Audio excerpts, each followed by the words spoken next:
Second interview of the day, Carlton Town TV, and I'm here with, he referred to himself as the Messiah, and I've been told by the chairman to call him a club legend. First goal back at the club. Yeah, it's been a long time coming. It's a bit, as a striker, that's what you thrive on, scoring goals, but I've got a different role to the last time I was at Carlton, so more of a player coach, but yeah, it was important today to get the win. Obviously being 2-0 down after 20 minutes, it was always an uphill task, but the boys, after a few harsh words at half time from the gaffer, we managed to turn it around. From a personal point, I'm just here to help Tom and Mark, and any opportunity I get to get on the pitch, as one of my teammates, and if I can score goals in the process, then brilliant. But the main thing was getting the win today. You mentioned the fact we were 2-0 down. Why do you feel that was? Tommy mentioned that he felt conditions possibly played a part, but also that there was a bit of complacency. Yeah, the coaching staff before the game, we sort of tried to jump into the lads before the game, even before we'd even got changed, saying that these types of games, they are the potential banana skins at this time of the year. They're down there fighting and scrapping for their lives, and something that I was trying to drum into the lads in the warm-up is that they're not going to stop running for 90 minutes. If we match the work rate, our quality in the end, judging by the league table, should put us in good stead to win the game. But even throughout the warm-up, like I said, I was trying to get them round, and we came in before the game, and I said that the warm-up was at 70%. Tommy then sort of tried to drum it into him again. But what we need to remember is it's still a relatively young squad. I think if you take myself, Borley, Maddo, Fletch as well out of the equation, everyone's sub 25 years old. So there are going to be games where a little bit of complacency, but that's where me, Maddo, Borley, Fletch, as senior players, we need to just keep the lads on task. It's not going to be every game that we can be 2-0 down and come back to win the game. And the better opposition that we play, we might not come back and win this game today. So yeah, it's a learning curve for the boys, and you can't play every game at 100%. So we're just thankful that we managed to come out at the other side with a win. Rather than break the game down, what a madness 10 goals in a match is. I know you're happy with the win. The method of the win, it was, if you're breaking the game down, the first half an hour was second best, and they won everything. They were first to the ball. They looked like they wanted it a bit. I think we got out there a little bit by getting the penalty.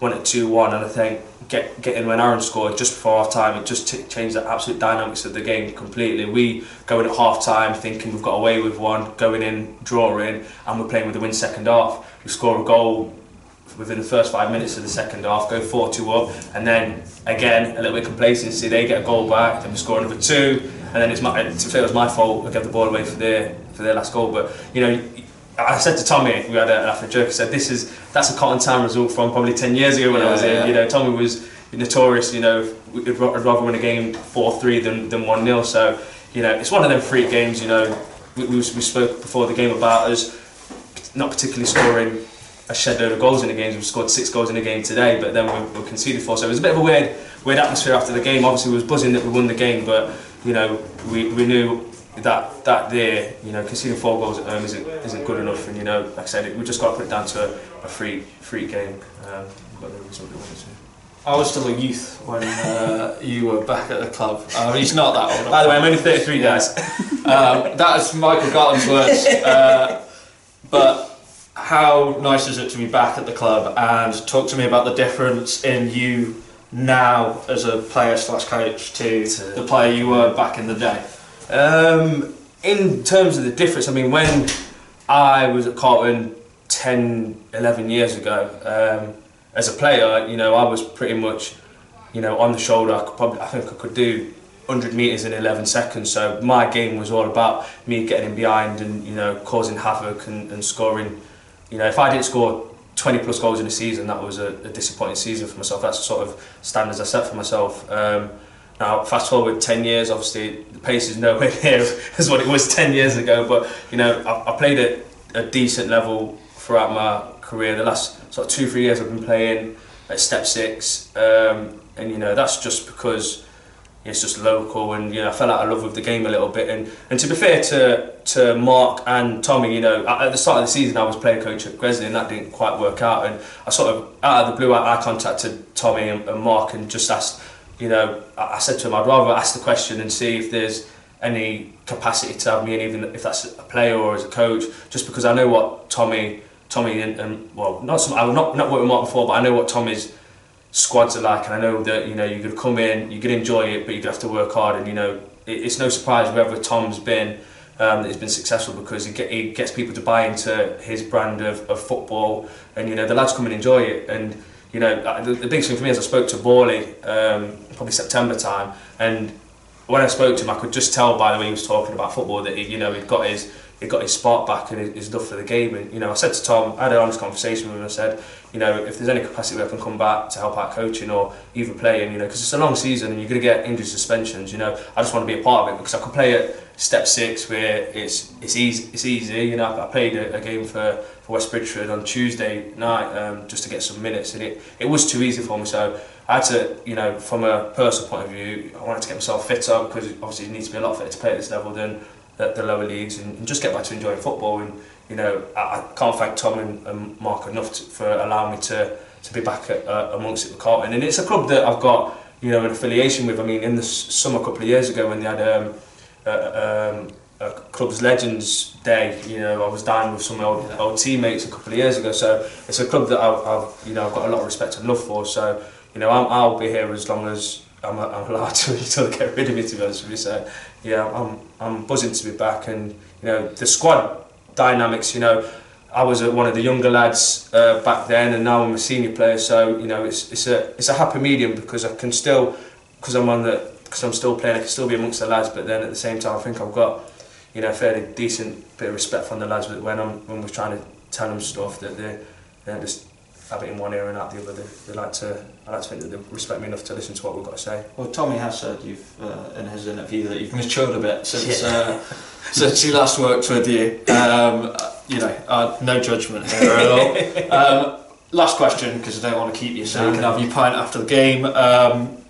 Season's going well. We're there or thereabouts. Mm-hmm. Do you think we can carry it through?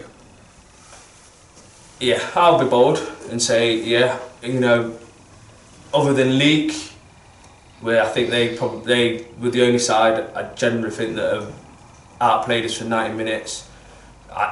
From the teams that we've played, I wouldn't be worried playing against anybody in a playoff final, home or away. Funny enough, I think we're probably a little bit better away than we are at home. You know, I look at Stanford. Stanford are a really strong outfit, but then we went to their place and dicked them 3-0. I think on our day, you know, when we're at it and we're in people's faces, not many sides will beat us, because we've got that resilience and we've got a bit of youth in us as well, that you know we can run over sides for 90 minutes. It's down to us. We you know, if we perform and we work hard, at the bare minimum we will win more games than we lose. And looking at the playoffs at the moment, like I said, you know, we've played pretty much all the big boys, I think, away from home, and they've got to come down here. So I'd fancy our chances on our home patch to beat and take points off people around us. So you know, it's a difficult one, because at the start of the season, you know, we've just survived the last few seasons. So coming in and being top, you know, for the first 2-3 months, it's, you know, I think everyone was waiting for us to start losing games and drop off and be mid-table. But Tommy won't allow that, and we won't allow that as senior players. And I think the lads have got way more expectations of themselves than just to finish mid-table. If we finished 9th or 10th, that would be a disappointing season for where we are now. But will we fall just a little bit short? I don't know. You know, you got to look at some of the financial backing of some of the clubs in this league. It's, you know, 4 or 5 times the amount of the budget that we've got. So we're relying on a tight knit bunch of a squad and a sticking together and just seeing where it keeps us at the end of the season. But yeah, there's nothing from my point of view, from what I've seen, there's nothing for us to be afraid of, and as long as we're at it, I'd back us against pretty much anybody in this league. Nice, well that's good to hear. I'll come for the rest of the season. Well, anyway, thank you for the interview. No problem, thank you.